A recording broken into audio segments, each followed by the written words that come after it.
before a single sentence is spoken in this courtroom. Understand this. This isn't just another probation hearing. This is the final reckoning of years of second chances. The defendant standing here was already on probation for violent crimes involving firearms. 2 women were shot. 1 survived 3 gunshots. And now, the same man is back in court asking for mercy while explaining why he couldn't follow the rules meant to protect the public. As this hearing unfolds, you'll hear excuses, emotional pleas, and claims of trauma. But you'll also hear a judge methodically dismantle every justification. The question is simple. When someone keeps choosing chaos over responsibility, how long does the system keep giving chances? One of the girls got shot 3 times and survived it. And for you to say you have PTSD from getting shot, I can't imagine what she has. I feel like you've been given every opportunity. And when I look back on some of these times where I give chances like I gave you, it's very frustrating and a little embarrassing because it looks like I was not really thinking clearly. Mr. Paredes is on probation in cause numbers 16-24053, that one for prohibited weapon possession, 20-35328 for aggravated assault causing serious bodily injury, and 20-35329, also aggravated assault causing serious bodily injury. Was in court previously, entered pleas of true to counts 1, 2, 3, and 6. I've received an updated pre-sentence report. Have you both had an opportunity to review that report? Yes, Your Honor. Yes, Judge. Any additions or corrections? None from the time. Any testimony with regard to any of the other allegations? Mr. Smith? Judge, we have this person here for. I'm sorry, I can't hear you. We had the probation officer here, if you'd like to hear from him. I believe that, yes, I did address. I mean, I have what he put in here, but I just am asking if there's any witness, if you want to put in on any testimony for the counts that were not pled true to or not. I would ask him a few questions if the state's not going to call him. So I guess we will do.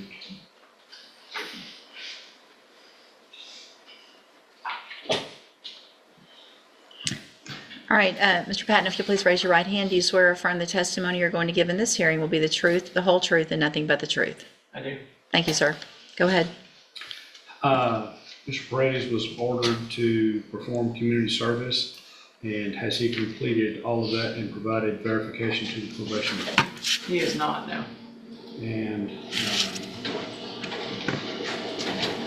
did he appear for alcohol or drug screening on June 18th, June 25th, July 2nd, July 5th, July 21st, 2025? What were those dates again? June 18th, June 25th, July 2nd, July 5th, July 21st, 2025. So June the 18th, he did not show. June the 25th, he did not show. July 5th, he did not show.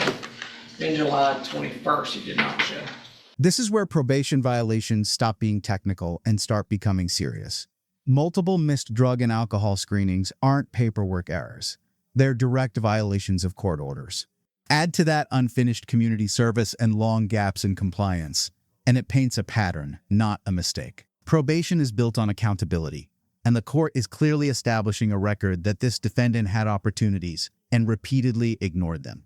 Ask yourself, if probation is meant to be an alternative to prison, what happens when someone treats it like a suggestion instead of a mandate? I guess I want to know with regard to community service, obviously what has he done out of any of it, if any? Your Honor, in cause number 16-24053, he has completed 169 hours out of the originally assessed 300, Okay. which leaves him with 131. He last performed community service on April 4th of this year. He worked with our work crew at my Beaumont office. He has not performed any of the community service in either of the other 2 cause numbers. Okay, thank you. Mr. Kimler? Shouldn't the community service be concurrent in all three of the cases? In other words, the community service that he's done in one case should transfer and be credited against community service required in the other cases? It is, yes, sir, correct. So he would have 169 hours in each of the three cases Yes. credit, is that right? Yes. And is that so even though he was already on probation on one and then we gave him probation on two after that? It is typically how we do that, Your Honor. We typically will give them credit for community supervision on any of the cases they're doing for us, regardless of when they started supervision. Community service. Yes. Sorry. May I proceed, John? Yeah. How long have you supervised, Mr. Patton? So I'm a supervisor at our department. I've seen Mr. Paredes on numerous occasions for administrative hearings, case staffings, and when I've held down a caseload when we've been in between officers. But you have some familiarity with him. I do, yes, sir. And during the times that you supervised him directly, has he maintained proper demeanor with him? Yes, sir. Yes. Proper decorum, all those things? That is correct, yes, sir. And should he be continuing on probation, you would not be the supervising officer, that would be someone else, is that right? That is correct. I would not be supervising him. Well, let's say, I suppose you acted as a supervising officer at some point in your career at the probation department, is that right? That is correct, yes, sir. Assuming, let's just speak hypothetically, if you were a supervising officer again, would there be anything about Mr. Paredes that would cause you concern to continue to supervise him as far as his demeanor and decorum and attitude towards the probation department or personnel? Hypothetically, no, not concerning those items. Who was his supervising officer? His supervising officer was Alexandra Ariano.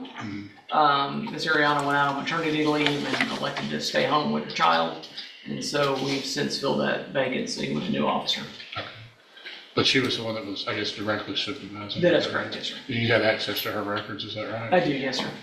Is there any indications in there about some type of mental health referral, anything of that nature? No, sir, there's not. Not that I've come across. And nothing in the records that indicate that there's ever been any type of mental health assessment or mental health recommendation for Mr. Paredes, particularly not for schizophrenia or anything like that, but perhaps depression or? Not that I've come across, no, sir. That's what it is. No further questions. All right.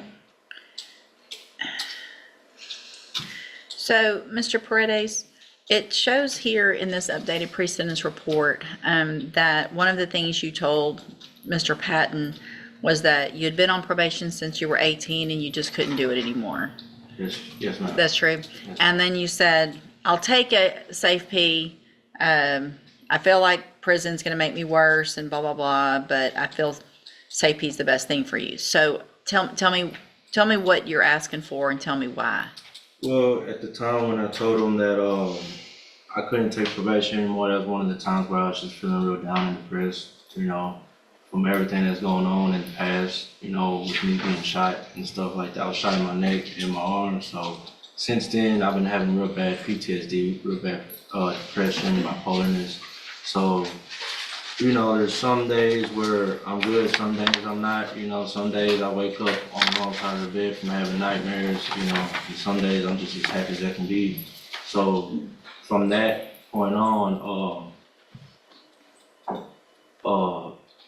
at this point, I know since being in jail now, this isn't what I want because it's just hurting my family, hurting my daughter, and being around the people that's around me, being around murderers and rapists and aggravated robberies and all that. It's just a bad environment for me, and it puts me in a bad mood. Puts me, in a bad mindset, I guess you can say. And I did speak with the counselor I had that they assigned me for probation, and I did tell her those things, and they did recommend MHMR, but I never went just because I felt like it was I felt kind of low, of thinking I would go to MHMR, because Stigmatized. yes sir. So at this point, I don't want to go to jail or prison. Feel like being in here, sitting in here, has helped me realize that my life is on the line and it isn't a game and it isn't a joke. And but I do need help mentally. I was prescribed Zoloft The last time I was in here, due to my PTSD, that I never took it. I never just because I heard really bad things about it. But now I'm starting to realize maybe I should be on Zoloft just to control the urge of smoking weed and you know, that kind of behavior. This is one of the most emotionally charged moments of the hearing. The defendant speaks about PTSD, depression, bipolar disorder, and trauma from being shot. But here's the legal reality. Claims alone aren't enough. The court has already noted there's no documented mental health diagnosis, no completed treatment, and no follow-through on recommended programs or medication. Sympathy matters, but responsibility matters more. The judge is weighing compassion against public safety, and the tension here is undeniable. So here's the hard question. Should untreated mental health excuses outweigh years of violent behavior? I could ask him a few questions, Ron. Sure. I'm Wait, sorry. Ron. best you can, raise your right hand. Do you swear from the testimony you're going to give in this hearing will be the truth, the whole truth, and nothing but the truth? Yes, ma'am. Go ahead. Explain those facial tattoos to the judge. This tattoo right here is my daughter's birthday, 11/14/2017, and this is 9/16/22 is the day my cousin killed himself. He shot himself in the head. This was right after my uncle had passed of cancer, and my cousin who just passed away, his dad, my other uncle, had just passed due to cancer as well. That's why I turned myself in a week later after my warrant had came out. This tattoo on here is a heart and a music note. I got that for my ex-girlfriend, you know, just, you know, being dumb at the time. No gang affiliation. No gang affiliated tattoos on me. But, And you did turn yourself in on the warrant? Yes, sir. I did turn myself in. How are you maintaining employment when you're out? I always held a job. Even if it's working at Whataburger. What was your last job? Shipley's Donuts was my last job to maintain, because I got laid off. I was with Bechtel. I was a carpenter for Bechtel for about 1.5 years. At the LNG plant? Yes, sir. LNG terminal? Yes, sir. What were you out? You were a carpenter? Yes, sir. Scaffold builder? What were you? We were doing woodwork, building decks and Okay. carports and lunch tents and that nature. And as far as being shot, that actually, I know the court, in looking at his criminal history, these are serious cases as far as the aggravated assault, serious bodily injury. You were actually shot during that interchange, is that Yes, right, sir. by the other people? Yes, sir. And you had returned fire? Yes, sir. That's not I what, understand, Your Honor, but it's not, I don't want the court to think, I'm just looking at it, and I'm not trying my to. understanding from the version in the pre-sentence report previously, and I didn't represent him. my recollection of it actually, because it's not good when I remember you. The fact that you were already on probation for a felony, Right. and then you came in and you admitted that you went there to shoot, you went there to go shoot Christy, which is your child's mother, right? That's not true? No? So did you mean to go shoot the two girls that got shot, Alexis and Taylor? No, man. Who'd you mean to shoot? I didn't go there to shoot anybody. I think as he explained it to me, he was going there to meet for sexual purposes the two girls, and when he got there, he was set up in the parking lot, and then by other people there, by people who were gonna rob him, and in the course of that, there was a gunfight, but he wasn't going there to shoot anybody. All right, well, that's, He was going there for an illegal purpose, that goes against everything that was said and everything that he agreed to back then, because, That's correct, Judge. We were getting ready for trial on this case. Yes. He was the aggressor. He was the one that fired first, and had he been a better shot, Alexis and or Taylor might Sure. have been killed, but he was there to go kill Christy. I didn't represent him on okay, that, so I don't all know. right. Anything else? All right, Mr. Smith, argument? Judge, I would agree with the probation that I believe he's only asking for safety now simply because it's the only alternative he sees to prison. I don't think he's sincere about it. We have given him chance after chance after chance, and he has squandered, wasted, and even though he's a nice guy when he shows up, he does what he wants to do. That's evidenced by the jail reports that shows that They tell him to go back to his bunk, and he just gets in the shower with his jumper on. And then when they write him up about it, then he says, "Man, fuck you." He has zero respect for authority or doing what's right, what he's supposed to do. I think prison term is appropriate in this case. The PTSD excuse is weak. He was the aggressor in the initial contact. And you can't claim that, well, I feel bad because I got shot by somebody who was defending two other women. So I would ask. This is where the case pivots decisively. The prosecution directly challenges the PTSD narrative, pointing out that the defendant wasn't an innocent bystander. He was the aggressor. According to prior reports, he arrived armed, fired first, and only survived because others defended themselves. The courtroom tone shifts from explanation to accountability. When violence is initiated, victimhood becomes a much harder argument to sell. At this moment, the judge isn't just hearing excuses, she's measuring credibility. And once credibility cracks, sentencing becomes inevitable. Spend time in this case. Anything else, Mr. Kimler? Well, it's difficult for me to address the, always with these jail incident reports without having the opportunity to cross-examine the person that made the allegations. So I would ask the court to consider the fact that that's not subject to, those allegations aren't subject to the rigors of cross-examination. But I think that on Mr. Brady's behalf, struggling with depression is a serious matter, and I know, and I respect Mr. Smith looking at this as a way of somebody just volitionally, or somebody just deciding to be stubborn and self-centered and not complying. But depression is a serious problem. He has struggled with that. I think that's indicated by the limited mental history that we have. There is no new offense allegations in this. These are administrative violations. Of course, those are important, especially reporting. But because of the seriousness of these cases, I would ask that the court give him at least one more chance with the aid of mental health, maybe safety, but also as a follow-up if he gets out, to follow up with Spindletop to address not only any substance abuse problems, but any underlying mental health issues that may contribute to the substance abuse and just his ability to comply and just to continue on probation. All right, thank you, Mr. Kimler. So, Mr. Paredes, the thing is, you've been given exactly what Mr. Kimler is asking for. You've already been given that. You said it yourself. They recommended Spindletop. They recommended medications. You made conscious decisions not to follow through with what they knew was best for you, which is part of your probation. Everything that they say you should do is a court order.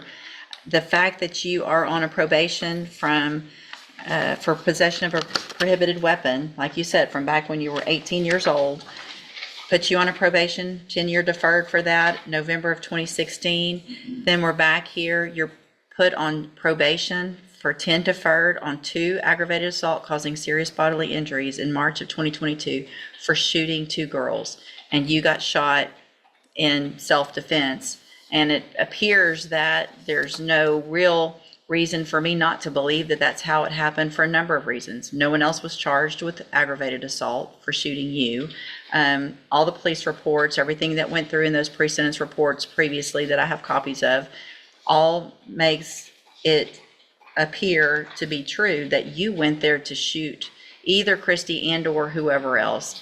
And luckily we're not a good shot. One of the girls got shot 3 times and survived it. And for you to say you have PTSD from getting shot, I can't imagine what she has. I feel like you've been given every opportunity. And when I look back on some of these times where I give chances like I gave you, it's very frustrating and a little embarrassing because it looks like I was not really thinking clearly then.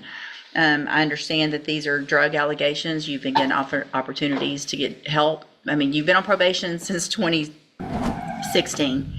With every opportunity possible. So at this time, in cause number 16-24053, I'm going to, also based on the evidence presented today, I am going to find count 5 true. So that makes you pled true to counts 1, 2, 3, and 6. I'm finding count 5 true based on that evidence in each of the cases. find sufficient evidence in that case to find you guilty, and at this time find you guilty of possession of a prohibited weapon, sentence you to a term of 7 years in the institutional division of the Texas Department of Corrections. You will receive credit on that sentence for any time that you've been in custody that the law gives you the right to receive. And cause number 20-35329, also find counts 1, 2, 3, and 6 that you pled true to those freely and voluntarily. Find them true. Also find count 5 true. Find sufficient evidence to find you guilty, and at this time find you guilty of aggravated assault causing serious bodily injury. Sentence you to a term of 12 years in the institutional division of the Texas Department of Corrections. You will also receive credit on that sentence for any time that you've been in custody that the law gives you the right to receive. There will be an affirmative finding of a deadly weapon in that case. And cause number 20-35328. Again, find that you pled true to counts 1, 2, 3, and 6 freely and voluntarily. Find those counts true. Make a finding of count 5 true. Find sufficient evidence to find you guilty, and at this time find you guilty of aggravated assault causing serious bodily injury. Sentence you to a term of 12 years in the institutional division of the Texas Department of Corrections. You will receive credit on that sentence for any time that you've been in custody that the law gives you the right to receive. There will also be an affirmative finding of a deadly weapon in that case. All 3 of these will run concurrently, which means together at the same time. I am going to hand you a trial court certification. These were not agreements. You do have some rights to appeal. You can talk to Mr. Kimler about that. I need you both to sign and fill out the bottom, and you'll get a copy. I'm also handing you a written admonishment regarding your ineligibility to possess a firearm or ammunition. Because of the judgments entered against you, you're ineligible under Texas law to possess a firearm or ammunition. Possession of a firearm or ammunition could lead to charges against you. Firearm is a legal term, and you should read the written admonishment I provide you to see what devices qualify as a firearm. If you have questions about the laws that make you ineligible to possess a firearm or ammunition, or about how long that lasts, you can talk with Mr. Kimler. All right. I'm sorry. It was 7, 12 and 12. 12. Affirmative finding of deadly weapon on both of the 2 cases. In the end, the court delivers a decisive verdict: 7 years for possession of a prohibited weapon and 12 years for each aggravated assault, all running concurrently, with deadly weapon findings attached. This wasn't a snap judgment. It was the result of years of ignored probation terms, uncompleted treatment, and repeated violent conduct. The judge made it clear: opportunities were given and they were wasted. This case is a stark reminder that probation is a privilege, not a right, and when public safety is at stake, the court will act. If you found this case as intense as we did, hit that like button, share your thoughts in the comments, and don't forget to subscribe for more jaw-dropping courtroom breakdowns.